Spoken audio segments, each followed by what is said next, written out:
Hello, everybody. This is Adrian with PrepAgent. Let me know if you can hear me in the chat, please. We had the wrong.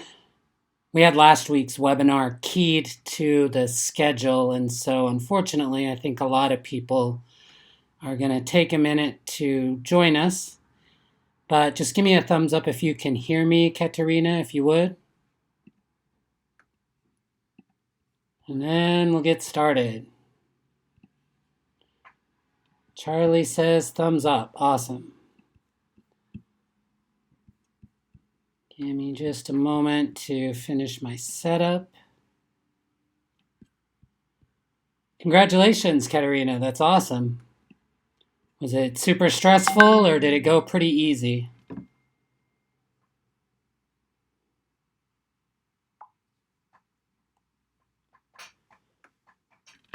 Were you a bundle of nerves on the way in, or did you feel pretty confident because you are a part of the PrepAgent community?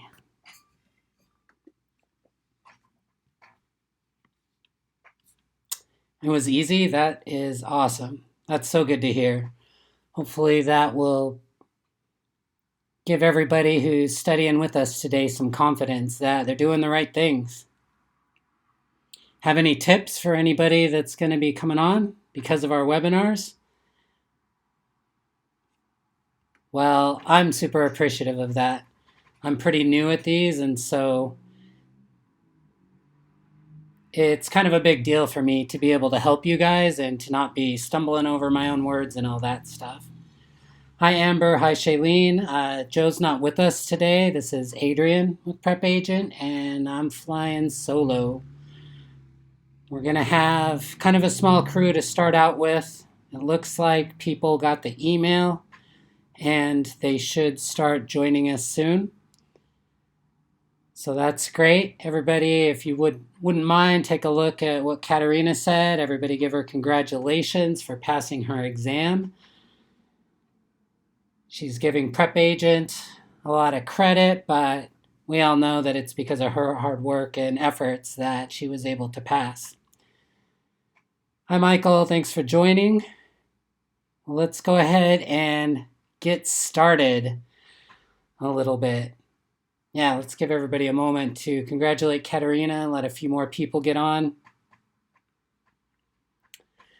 That's awesome to hear. It's also from the couple of things that she said earlier in the chat. That's why you guys are doing the right thing by showing up to these webinars. Even if you do really great and you know all of the answers, at least you're keeping it fresh in your mind.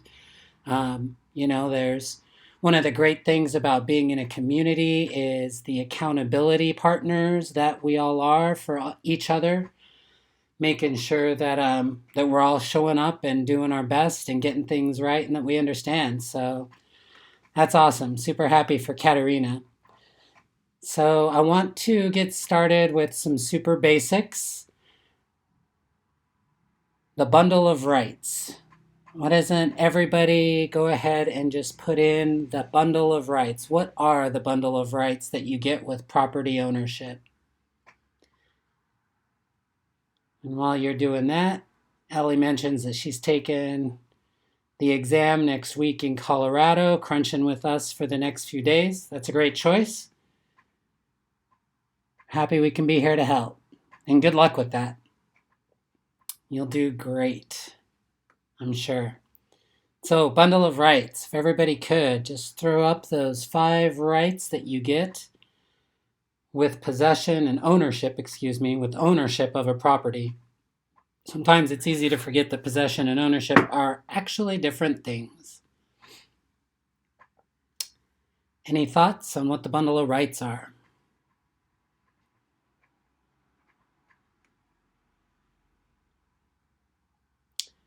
Right to possess is 1. Good job, Mara. First on the board. Shailene is next with right of enjoyment.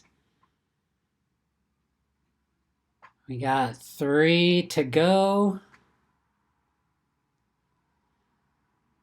Use and enjoyment are pretty much the same thing, I believe.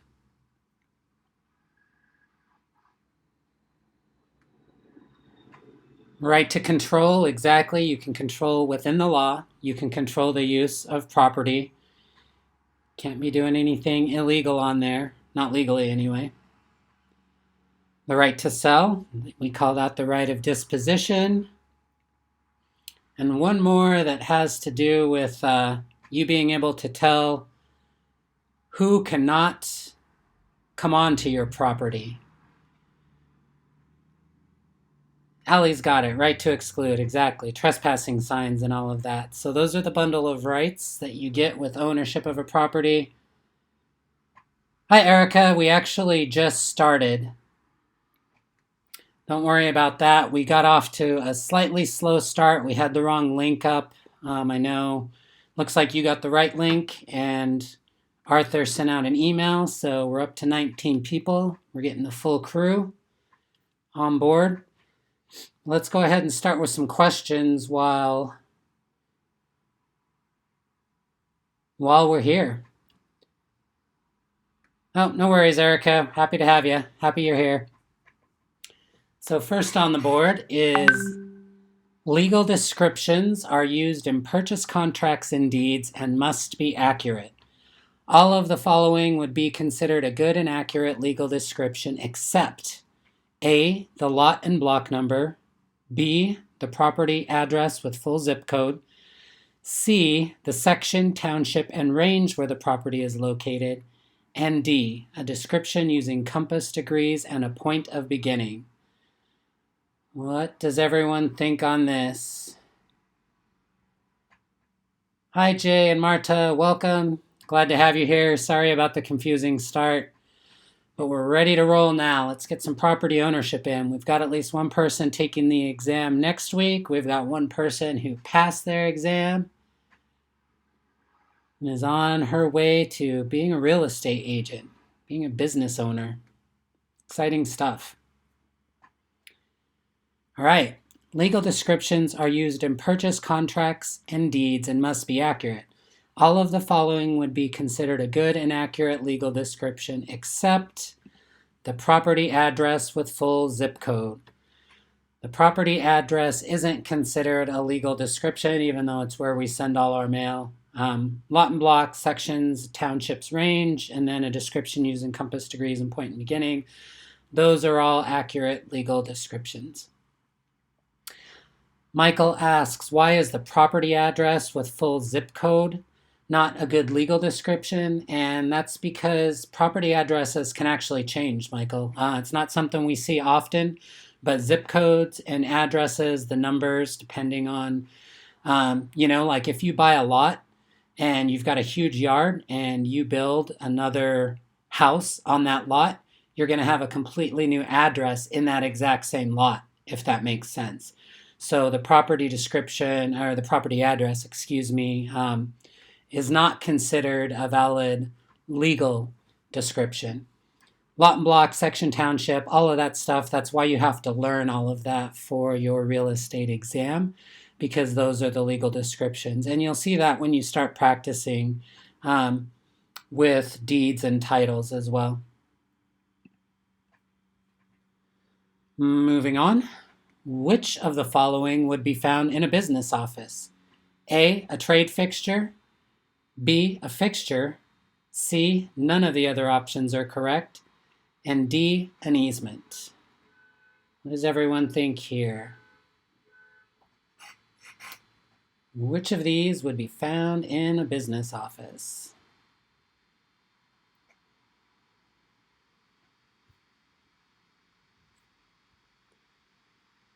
Everybody says A. Exactly, a trade fixture. Everybody's good with their trade fixtures.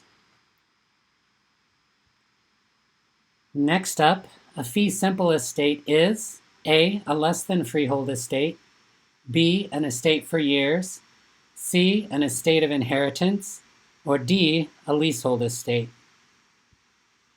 Give me just a moment. We've got a spelling error here. So I'm going to make sure I take care of that. And for those of you who've never used the feedback button, that is exactly for things like grammar and spelling mistakes that you may come across. over the years, migrations of database and software, sometimes formatting and things can get messed up. So if you come across anything that you think could be a little bit better, just go ahead and use that provide feedback button like you just saw me do. All right, a fee simple estate is an estate of inheritance. I saw a couple of people throw up a less than freehold estate. Less than freehold is actually what we also call a leasehold estate, and that is not fee simple. Fee simple is the most ownership that you can have and is also called an estate of inheritance. The reason why I wanted to throw this into today's webinar is because that's not the term that you hear most often. Usually we hear a freehold estate or a fee simple estate, but it can also be called an estate of inheritance.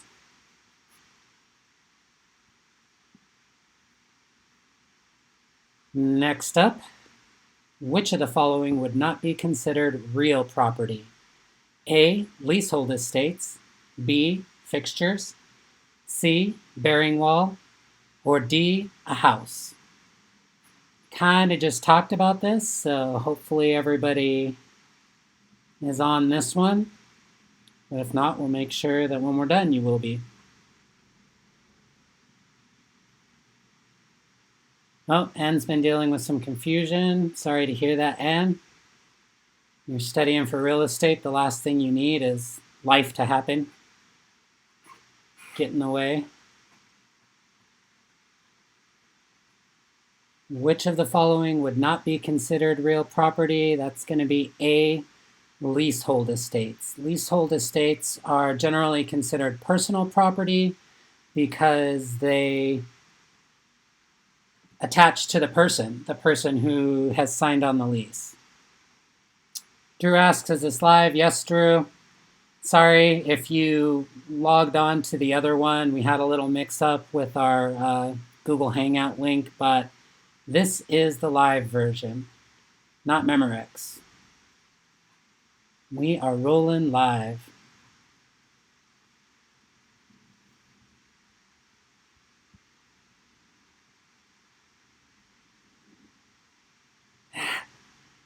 Yeah, a couple people had bearing wall on that one. That is real property, holds up the house. Obviously, your house and your fixtures, real property.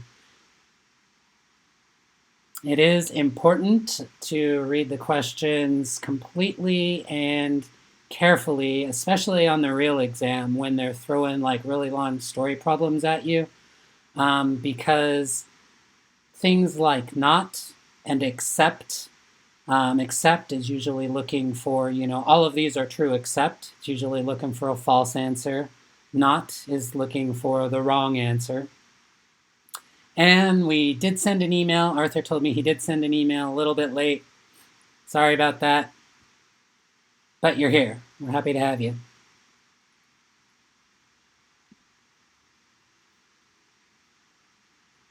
All right. Carol owns a storage building which she leased to Stephen from April 8th to May 6th.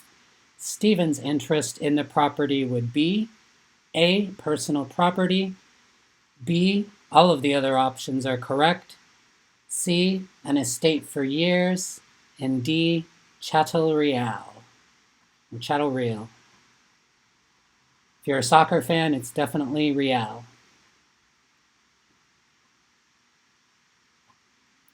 Hey, Carrie, sorry about that. I'll log on a little bit earlier in the future just to make sure that if we encounter any issues like today that we're in front of it.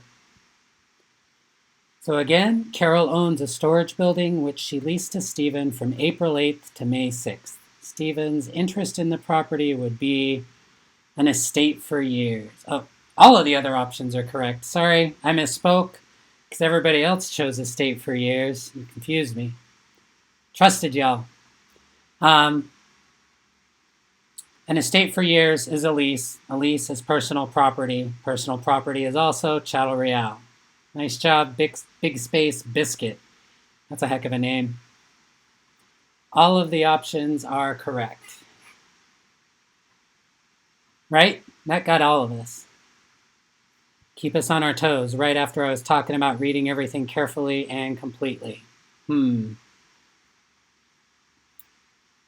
Trickery. It's something that's used on the real estate exams a lot of times. So again, that's a point that you want to make sure you get when you're taking the actual exam.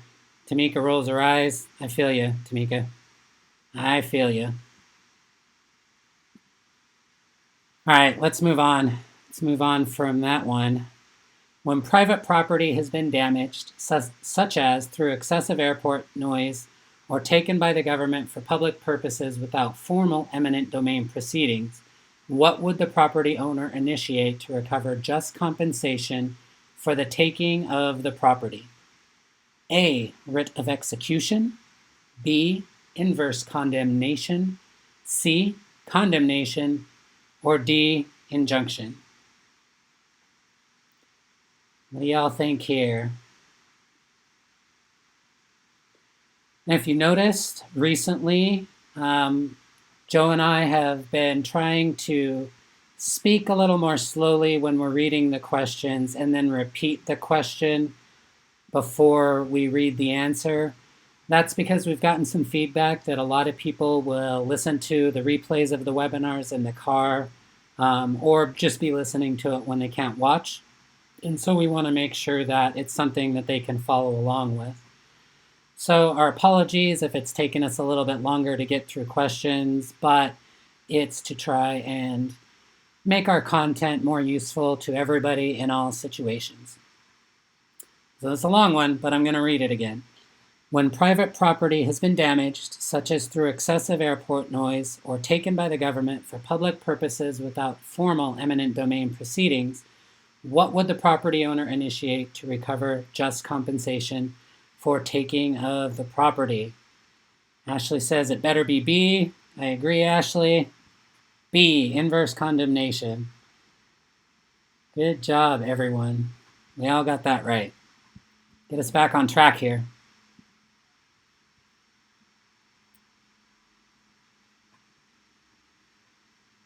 Next up, the primary justification for zoning ordinances is to A, promote the public health, safety, morals, and general welfare. B, control the quality of building construction within a zoned area. C, maintain physical conformity of buildings in a zoned area. Or D, prevent an oversupply of certain types of business enterprises within a zoned area. What do you all think here?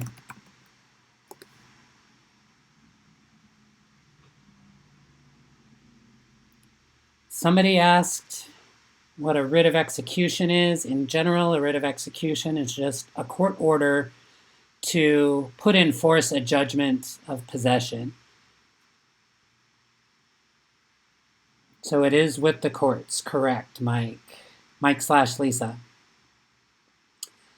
Alan, it was inverse condemnation. Condemnation would be, that's what it's called when the government actually correctly pays for the property. Inverse condemnation is when a previous property owner has to sue to get just compensation. I did remember, Mike. I'm pretty sure I've kind of always remembered, but I didn't know if maybe your husband was studying too. So the primary justification for zoning ordinances is A, to promote the public health, safety, morals, and general welfare. That is part of the government powers. So real quick, what are the government powers? Can everybody throw up what the government powers are real quick? The 4 government powers. There is an acronym, but if you would, we'd like to spell those out just to make sure you remember what that means. Welcome, Lola. Sorry, we got started a little bit late. We didn't discover that the previous post was linked to an old webinar until kind of late. Mayra just threw up a face palm. That's exactly what I did when I saw that we didn't have the right link up. And Mike Not Mike is first on the board with police power, eminent domain, taxation, and escheats. That is Pete. So zoning falls under the police powers, and the police powers are generally, in general, to promote the public health, safety, morals, and general welfare of the community. The result of zoning is to control the quality of building. Well, it's not really actually to control the quality, it's to sort of regulate what buildings go in a zoned area. But the primary justification is the police powers.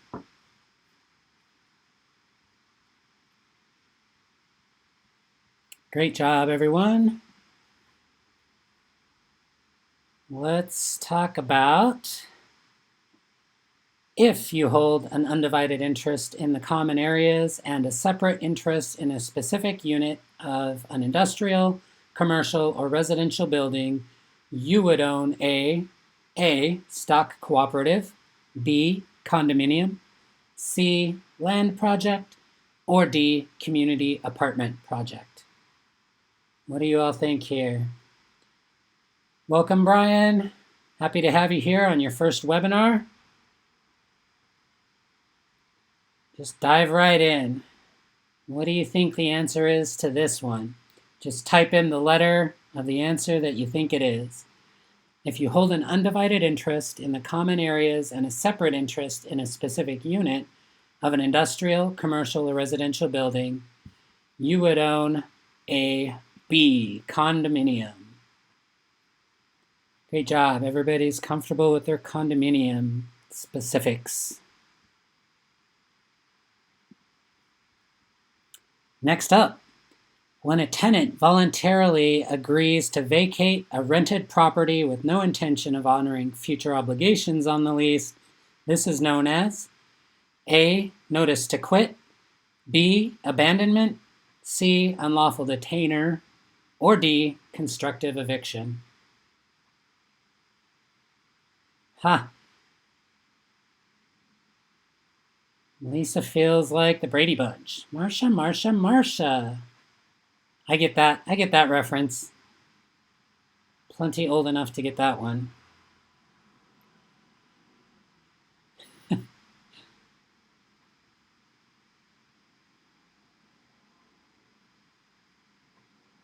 All right, when a tenant voluntarily agrees to vacate a rented property with no intention of honoring future obligations on the lease, this is known as B, abandonment. Nice job. Somebody threw up constructive eviction. Constructive eviction is actually when a landlord, for example, turns off the water. He wants to get rid of a tenant, but maybe he doesn't want to go through the whole eviction process, so he turns off the heat or doesn't fix it or turns off the water and is basically trying to constructively evict that by making it so uncomfortable to be in the property that the tenant moves. Like Lisa says, or Mike if you're reading, landlord does or does not do something, tries to force him out. Exactly, Santana.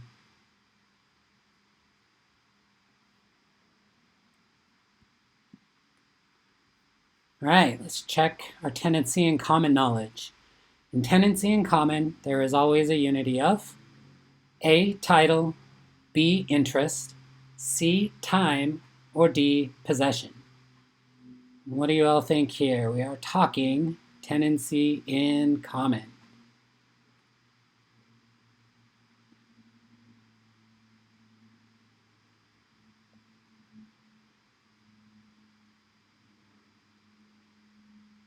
All right, in tenancy in common, there is always a unity of possession. Exactly. Title, interest, time, and possession, those are all the unities required for joint tenancy.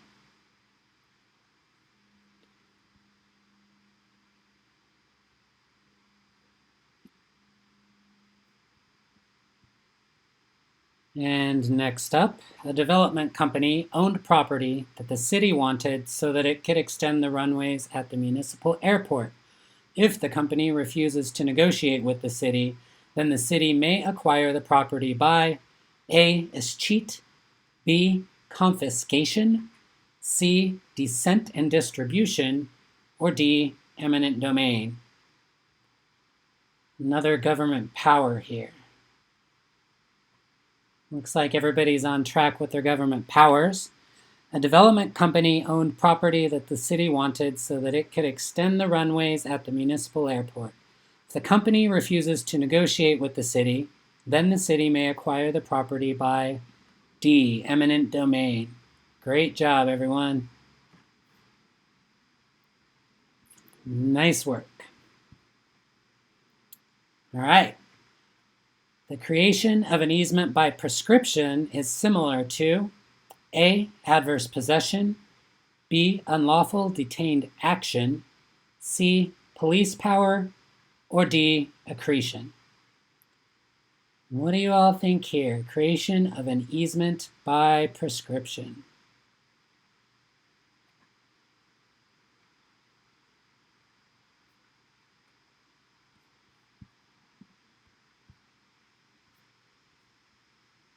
All right, the creation of an easement by prescription is similar to A, adverse possession.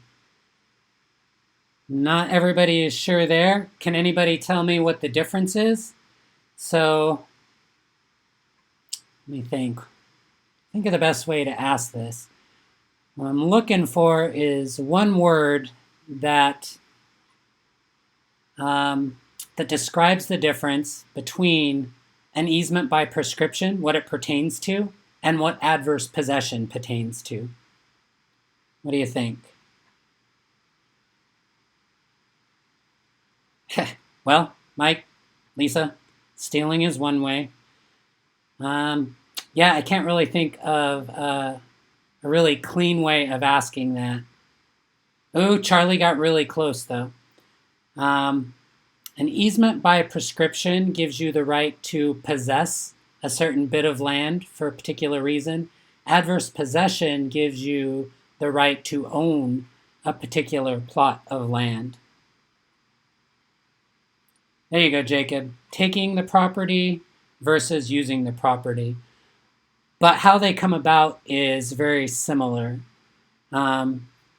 Hostile, you may have heard the description of like hostile, like the use has to be hostile and without permission.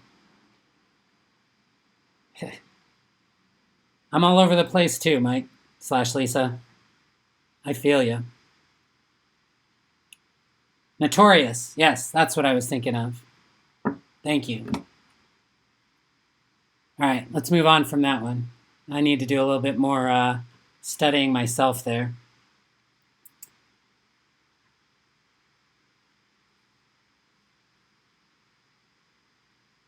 All right, an item which was personal property that has been attached to and become part of the real property is known as A, an appurtenance, B, a fixture, C, a trade fixture, or D, an implement.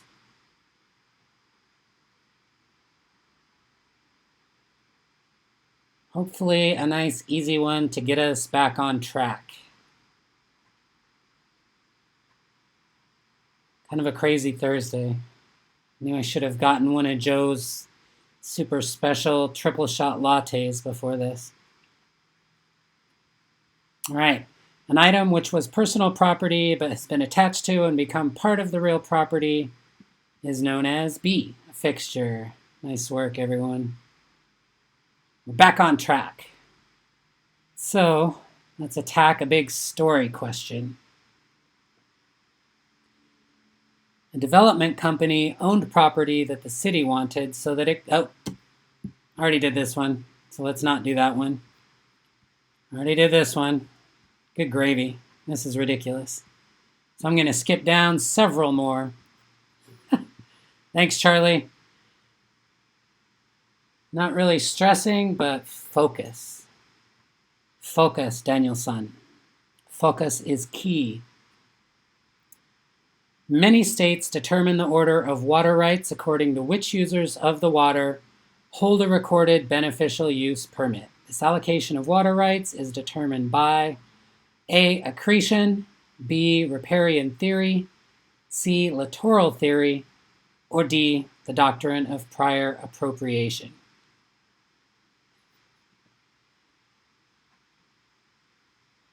Amber says, look, something shiny. Yeah, it caught my attention. Every time. Here, there, everywhere.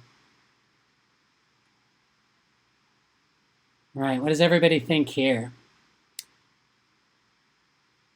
This one gets a lot of people. It's not something we encounter a lot.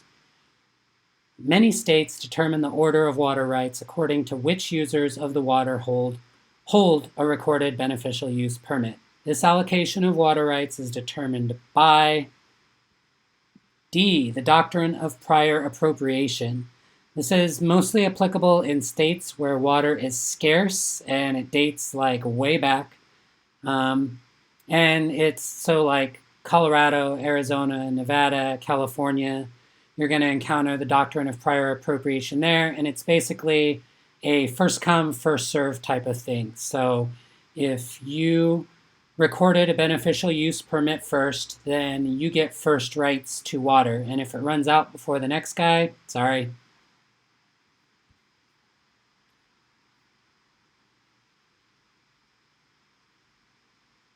Great job, Anne. You guys probably don't have a lot of water rights issues up in Mass.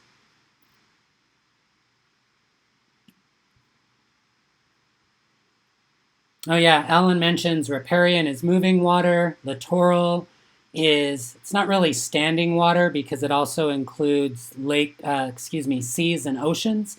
But riparian is pretty specifically water that flows in one direction. And then littoral is mostly still bodies like lakes, seas, and oceans. Steady. All right. The type of lease that is for an indefinite amount of time and may be canceled by the landlord or tenant at any time is known as A, an estate at will, B, an estate from period to period, C, a life estate, or D, a fee simple estate. What does everybody have here? All right, back on track, everybody. We're going to close strong. We're going to go a little bit longer than normal because we got off to the late start and it took a while for a bunch of people to jump on. Want to make sure you guys get your value out of today and not just your LOLs. So, the type of lease that is for an indefinite amount of time and may be canceled by the landlord or tenant at any time is A, an estate at will. An estate, I saw a couple people threw up B, an estate from period to period. There is usually advance notice, prior notice required with an estate from period to period. Just FYI.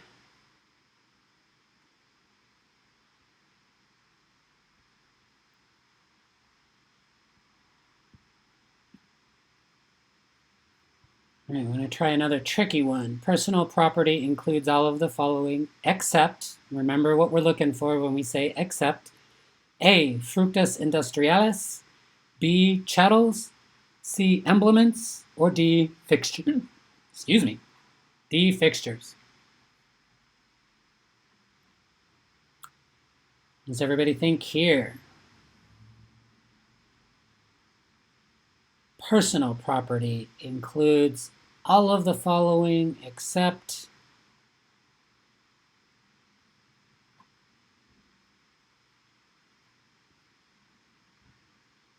personal property includes all of the following except D, fixtures. Nice work. I saw a B, I think, up there. Chattels is actually just a different way of saying personal property.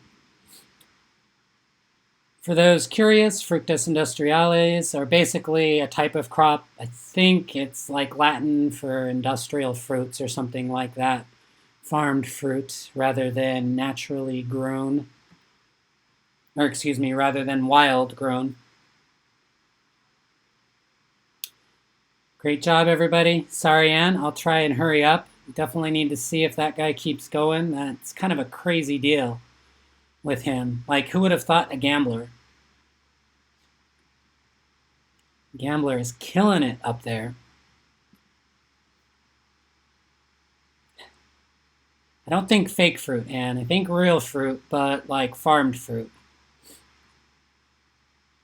All right, you got me there. And ingress and egress apply to A. Deed restrictions, B. Zoning, C. Homesteads, or D. Easements.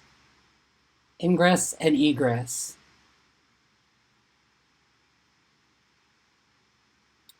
Ingress and egress are kind of like keywords that you'll see in conjunction a lot of times to the right answer. And the right answer is D. Easements. Ingress and egress usually describe the way that somebody uses an appurtenant easement, sometimes a prescriptive easement as well.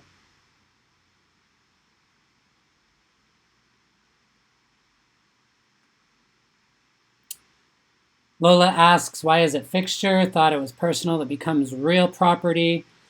It is, but we were looking for except. We were looking for the one that actually is a false answer on that one.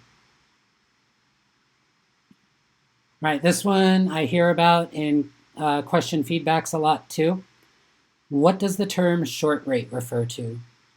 A, real property taxes. B, loan interest rate. C, stock portfolios. Or D, homeowners insurance.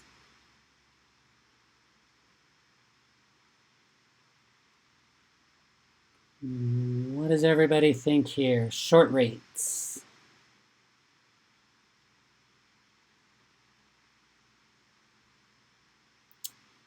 No worries, Lisa. I'll go into that here. I know that it confuses a lot of people. Oh, what does the term short rate refer to? Homeowners insurance. So a lot of people put loan interest rate, I can understand why, but it has short rate pretty specifically, at least in my research, refers to a higher rate charged by homeowners insurance if you're going to cancel your policy early. Why would you do that? You do that maybe because you pay off your mortgage early, and so you decide, all right, I don't need this homeowners insurance. Lisa says, higher rate? Exactly. It is a higher rate. And so the short rate is when they basically say, like, okay, you're canceling 2 years earlier, so we're going to charge you an increased rate for this last little bit. It's kind of like an early cancellation fee, early termination fee, basically. All right, let's get a couple more in here. 4 friends decide to purchase an investment property as co-owners and take title as joint tenants. All of the following are true except A, all 4 will acquire their interest at the same time. B, all 4 will enjoy equal rights of possession of the property. C, the 4 friends will each receive a separate deed for their share. Or D, all 4 will have equal interests in the property. What does everybody think here? Keep in mind what your 4 unities are of joint tenancy. Probably should have touched on that before this question.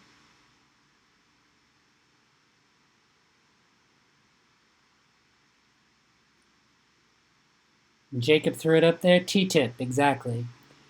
4 friends decide to purchase an investment property as co-owners and take title as joint tenants. All of the following are true except C, the 4 friends will each receive a separate deed for their share. And that's because with joint tenancy, everybody has the unity of title. So they share one deed, one title, everybody's name is all on the same thing. And then all of the rest of these describe the other 3 unities. They all acquire their interest at the same time, they all enjoy equal rights of possession, and they all have equal interests in the property. Erica says she just realized this the last webinar before she takes her exam and thanks me and Joe for everything. You are very welcome, Erica. It's been great to have you, and best of luck. Everybody wish Erica good luck. Send out all your good mojos to her. You've been doing great on these. So I have utmost confidence that you're going to kill it. All right, everybody, last one for today.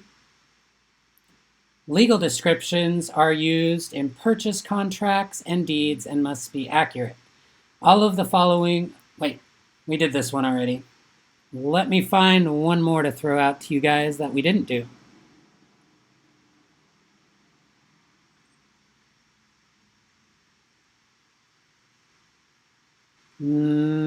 Pretty sure we didn't do this one. All right. In receiving a gift of a parcel of real estate, one of the two new owners was given an undivided 60% share and the other received an undivided 40% share. They now hold title as A. Joint tenants, B. Tenants in common, C. Community property owners, or D. Cooperative owners.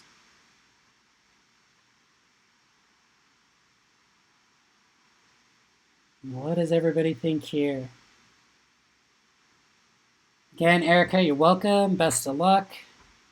You're going to kill it tomorrow. Or whenever you take it. All right. In receiving a gift of a parcel of real estate, one of the two new owners was given an undivided 60% share and the other received an undivided 40% share. They now hold title as B. Tenants in common. Somebody asked why, and the reason is if they were joint tenants, they would have equal shares, undivided 50-50, simply by the fact that one has 60% share and the other has 40% share means that they're going to be tenants in common at best. And that just means that when they sell the property, the 60% shareholder is going to get 60% of the profits, and the 40% shareholder is going to get 40% of the profits. All right, that's it, everybody. Hope you all enjoyed today's webinar. Sorry for the rough start, but we actually had a lot more fun than we normally do, so I appreciate it. You guys were great. Everybody did a great job. Thanks, Lisa. I appreciate it. Good luck to everybody who's taking their exam soon, and we'll see you tomorrow morning at 9 a.m. Pacific, 1 p.m. Eastern. Thanks again, everybody. Have a great rest of your day. It's Adrian with PrepAgent signing off. Ciao.